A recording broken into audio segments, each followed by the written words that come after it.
네, 안녕하십니까. 에릭입니다. 제가 환절기라 그런지 몸살이 강하게 걸려서 그동안 영상을 못 올렸었는데 구독자 여러분은 환절기 몸조리 잘 하시길 바라겠고요. 그러면 이번 주는 밀린 만큼 한번 달려보도록 하겠습니다. 오늘 영상은 이 트럼프가 주식시장에 대해서 요즘 어떻게 생각하는지 이걸 사람들이 많이 궁금해 하잖아요. 이거에 대한 좋은 아이디어를 제공해 준 사람이 있어서 오늘 그 사람의 얘기를 가져왔습니다. 네, 오늘의 주인공은 던 피츠패트릭입니다. 아마 처음 듣는 분이 상당히 많을 거라고 생각하는데 이 사람이 거장이냐라고 물으면은 저는 아직은 거장 레벨은 아니다라고 말씀드리고 싶습니다. 근데 오늘 이 사람의 얘기를 가져온 이유는 얘기 내용이 재밌기도 하고 그리고 또 어떻게 보면은 현 재무부 장관과 연줄이 어느 정도 있다고 볼 수 있기 때문에 선택을 했고요. 조지 소로스의 돈을 굴리는 소로스 펀드의 CIO, CEO입니다.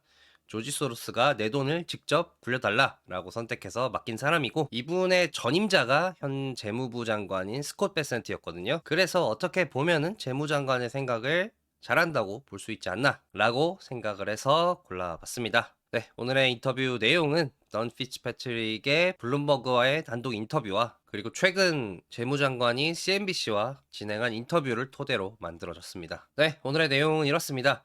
트럼프 하면은 주식시장에 상당히 공을 많이 쓰는 대통령이라는 이미지가 있었죠. 그런데 트럼프가 취임 이후에 왜 이렇게 주식시장에 신경을 안 쓰는 듯한 행보를 보일까에 대해서 이 피츠패트릭이 본인의 생각을 제시를 했고요. 그리고 이런 상황에서 어떻게 투자하고 있느냐라고 했을 때 소로스 펀드도 지금 중국에 투자하고 있다라고 밝혔습니다. 그리고 요즘 핫한 유럽에 대해서는 유럽이 지금 좋아 보이긴 하는데 아마 1, 2년 내에 큰일이 날 가능성이 있다라고 경고까지 했습니다. 왜 이렇게 트럼프가 주식시장을 등한시하느냐에 대해서는 트럼프와 재무부 장관인 베센트가 신경 쓰는 것은 주식만이 아니기 때문이다라고 얘기를 했는데요.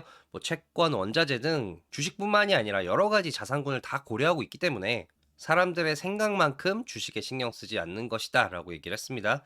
실제로 재무장관이 베센트가 계속해서 강조했던 것이 자기가 신경 쓰는 거는 10년물 금리라고 얘기를 했었죠. 10년물 금리가 낮아져야지 대출 금리가 줄어들고 그래야 가계 부담이 줄어들기 때문에 계속해서 10년물 금리를 낮추는 데 집중을 하고 있고 이런 맥락에서 현재 시장이 피츠패트릭이 인터뷰했을 때는 페드워치 기준으로 한 3회 정도 올해 금리 인하를 예상하고 있었고 최근에는 한 4회 정도 금리 인하를 예상하고 있는데 피츠패트릭의 생각은 시장의 생각만큼 트럼프가 이렇게 많은 금리 인하를 지지하지 않을 것이다 라고 얘기했습니다. 왜냐면은 과감한 금리 인하가 또 인플레이션 우려로 이어지고 이게 10년물 금리에 반영이 되면은 금리가 다시 뛸 가능성이 있기 때문에 트럼프는 사람들의 생각만큼 금리 인하를 지지하지 않을 것이다 라고 얘기했습니다. 실제로 트럼프가 어느샌가부터 연준에 금리 내려라 라는 말을 안 하기 시작했죠. 그렇다면은 채권금리 내리기 위해서 뭐 주식시장이고 뭐고 다 등한시하는 모드로 가느냐에 대해서는 아마 시장과 타협한 한계선이 있을 것이다 라고 얘기했습니다. 금리가 급격하게 떨어졌기 때문에 피츠패트릭 생각으로는 한 4% 초반대부터는 슬슬 주식시장도 좀 신경 쓰이고 더 이상 급격하게 금리가 떨어지지 않게 하고 싶어 할 것이라고 예상을 했는데 왜냐면은 금리가 또 급격하게 떨어지다 보면은 이 시장에 침체 사인을 주는 거기 때문에 아마 여기서의 더 추가적인 급격한 금리 인하는 트럼프 행정부도 막으려고 할 것이고 아마 그 지점에서 주식시장과 타협하는 한계선이 있지 않을까라고 얘기를 했습니다. 아마 그때쯤이면은 이제 주식시장도 챙기기 시작할 거라는 얘기죠. 그러면은 이런 식으로 지금 트럼프가 입으로 계속 시장을 겁주고 있잖아요. 그래서 주가가 떨어지고 금리도 떨어지는 건데 이런 트럼프의 방식이 과연 부작용은 없을까에 대해서 부작용이 있을 수 있다라고 얘기를 했습니다. 관세가 실제 경제적인 영향이 크지 않다는 그런 의견들이 나오고 있죠. 뭐 캠피셔만 하더라도 관세가 인플레이션에 직접적으로 영향을 줄 수 없다라고 얘기하기도 했고요. 그런데 실제로 영향이 크지 않더라도 이 심리에 영향을 받는다는 겁니다. 트럼프가 관세 플레이를 하면 할수록 기업과 소비자의 심리가 안 좋게 변해가기 때문에 이 안 좋게 변한 심리가 경제에 영향을 끼칠 수밖에 없다는 거죠. 그래서 이런 사람들의 심리 문제는 트럼프의 의도대로 되지 않을 가능성이 크다라고 얘기했습니다. 그렇다면 현재 이런 상황에서 소로스 펀드는 어떻게 투자하고 있느냐에 대해서는 우선 중국에 투자하고 있다고 밝혔는데요. 미국과 중국이 경제적으로 얽혀 있는 것을 부인할 수는 없다는 거죠. 그래서 현재 뭐 거시 데이터든지 시 데이터든지를 보면은 미국과 중국이 협상을 할 순간이 반드시 오리라는 걸 알 수 있고 이 말인 즉슨 중국의 상황이 개선될 거라는 얘기인데 근데 아직 이런 서구 투자자들 사이에서 중국 포비아가 만연하다고 합니다. 그러니까 지금 이 상황이 개선되면은 중국으로 갈 돈이 많다는 뜻이죠. 그래서 본인들은 홍콩 지수의 콜 스프레드로 접근하고 있다라고 얘기했는데, 콜 스프레드는 콜옵션 하나는 매수하고 하나는 매도를 해가지고 하락의 폭도 제한하고 이제 상승의 폭도 제한하는, 그러니까 오르는데 베팅은 하는데 천장은 막아놓는 대신 자기 예상대로 안 됐을 경우에 이 하방 위험도 제한하는 방식의 옵션 전략인데, 그런 방식으로 지금 중국에 투자하고 있다고 밝혔습니다.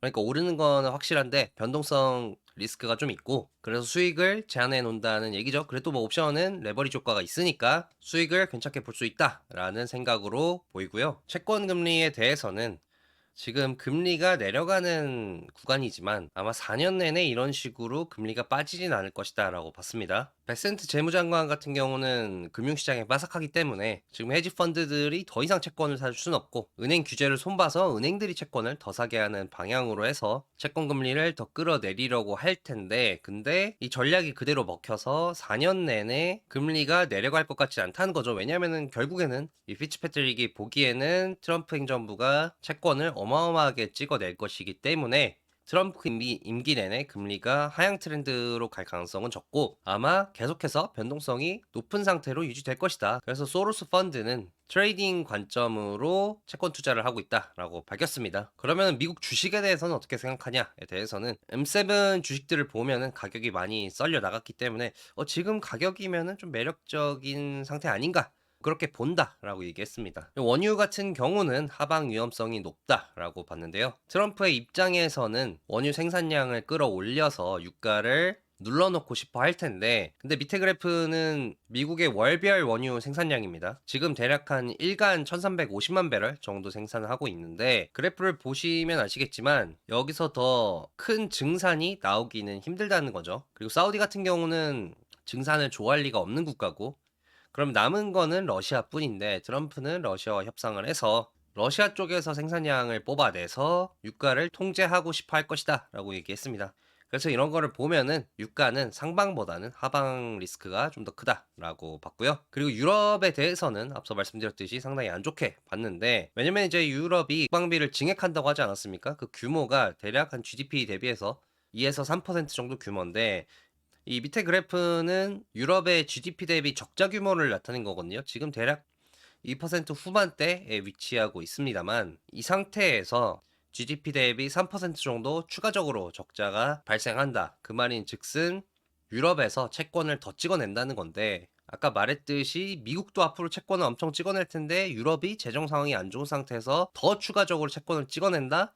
그러면은 이 유럽 채권을 누가 받아주겠느냐. 미국 채권 소화하기 바쁘지. 그래서 유럽의 채권이 안 팔리는 최악의 상황이 올 수 있다라고 얘기를 했습니다. 그리고 그 기간을 한 1에서 2년 정도로 얘기를 했고요. 이런 피츠패트릭의 해설을 실제 맞는지 한번 어느 정도 가늠해 볼 기회가 있었는데, 3월 15일에 이 재무장관이 CNBC와 단독 인터뷰를 했습니다. 그래서 내용을 대략 정리를 하자면은, 우선 최근 주식시장에 대해서는 단기 변동성은 신경 쓰지 않는다라고 얘기했습니다. 이제 본인도 시장 짬밥이 30년 이상이다. 그런데 이런 단기적인 주가의 출렁임은 굉장히 흔한 일이기 때문에 난 여기에 신경 안 쓰고, 중요한 거는 내일 주가가 어떻게 될지, 다음 주 주가가 어떻게 될지가 아니라 중장기적으로 주가가 우상향할지 말지고, 중장기적으로 주가가 오르려면은 경제가 강해져야 되기 때문에 나는 강한 경제를 만드는데 집중하고 있다라고 얘기를 했습니다. 그러면서 인터뷰 내내 정부 지출을 줄이겠다라는 거를 강조를 했는데요. 피츠패트릭의 예상과는 좀 대비되는 부분이죠. 물론 이제 피츠패트릭뿐만이 아니라 시장에서는 트럼프가 앞으로 채권을 엄청 찍어낼 것이다라고 보고 있는데, 베센트는 그렇지 않다라는 걸 강조하고 있죠. 물론 이게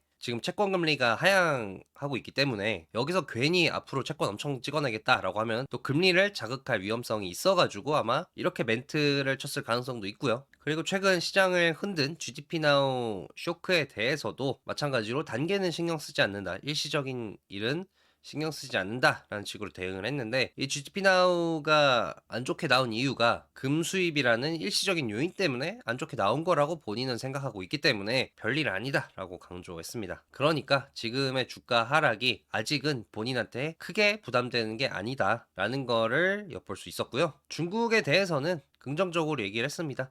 본인의 이제 중국 쪽 협상 담당자와 미팅을 했는데 미팅이 굉장히 좋았다. 그래서 앞으로 트럼프와 시진핑 사이에 협상 가능성이 있다라고까지 얘기를 했습니다. 반면 러시아 제재에 대해서는 상당히 강한 의견을 드러냈는데 바이든 정부의 러시아 제재가 약했다라고 얘기를 했습니다. 그래서 바이든 행정부에서 초기에 러시아 제재를 했을 때는 유가가 오히려 떨어졌다. 그 말은 시장이 바이든의 제재를 두려워하지 않는다라는 것을 보여줬다는 거고, 그나마 이제 바이든 임기 말에 제재 수위를 올렸다. 한 0에서 10쯤으로 치면은 바이든 초기에는 제재 수위가 3이었고 임기 말에는 한 6 정도 되는데 본인들은 이 제재 강도를 10까지 올릴 의지가 있다라고 얘기했습니다. 그러니까 어떻게 보면은 우리는 유가 상승도 개의치 않겠다라는 건데, 이런 모습을 또 전형적인 트럼프의 협상 방식에서 찾아볼 수 있죠. 일단은 난 유가 상승도 안 두렵고 아주 강한 제재를 부과할 수 있어. 이런 식으로 강하게 나가서 거기서부터 이제 깎아내는 그런 식의 협상 전략에서 나온 멘트다라고 볼 수도 있고요. 유럽에 대해서는 최근 유럽 지출 확대를 지지한다라고 얘기했습니다. 독일이 국방비 지출을 확대하고 이 부채 브레이크를 해제하는 데 대해서는 유럽 경제 성장에 도움이 될 거고 우리는 적극 지지한다라고 얘기했고요. 그리고 달러 지수가 떨어지는 거에 대해서는 자연스러운 거다라고 얘기했습니다. 오히려 선거 이후에 달러 지수가 너무 과열이 됐었고 지금은 중국 상황도 호전되고 있고 유럽 상황도 호전되면서 과열됐던 달러 지수가 다시 제자리를 찾아가고 있는 것이다 라고 얘기를 했습니다. 네, 여기까지가 오늘 내용이었고요. 오늘 내용을 정리하자면 이렇습니다. 베센트 인터뷰를 보면은 달러 지수에 대해서 만족하는 모습을 보였는데 더 강한 경제가 필요하다고 강조하는 거나 트럼프 취임 이후 주가 하락은 충분히 견딜만 하고 별일 아니다 라고 하는 거 보면은 아직 채권 금리를 더 떨어뜨리고 싶어 하고 또 이에 따라 찾아오는 추가적인 주가 하락은 충분히 감내할 수 있다 라는 식으로 얘기하는 것 같고요. 그리고 과연 이 트럼프의 게임이 성공할지도 주목할 만한 부분인데, 지금 트럼프가 계속 입으로 겁을 줘서 본인이 원하는 바를 달성하려고 하는데 입으로 트럼프가 원하는 대로 사람들의 심리가 움직이지 않을 가능성이 있다고 피츠패트릭이 지적을 했었죠. 대표적으로 기업 심리와 소비자 심리가 그렇다는 거고, 이게 또 트럼프식 방식의 또 부작용이 될 수도 있겠죠. 그리고 이런 상황에서 소로스 펀드는 비미국, 특히 중국은 롱하고 미국은 트레이딩 관점에서 접근하고 있는 것 같다라는 게 오늘의 내용이라고 볼 수 있겠습니다. 네, 그러면 오늘 영상도 시청해 주셔서 감사하고 그럼 저는 다음 영상에서 다시 찾아뵙겠습니다. 감사합니다.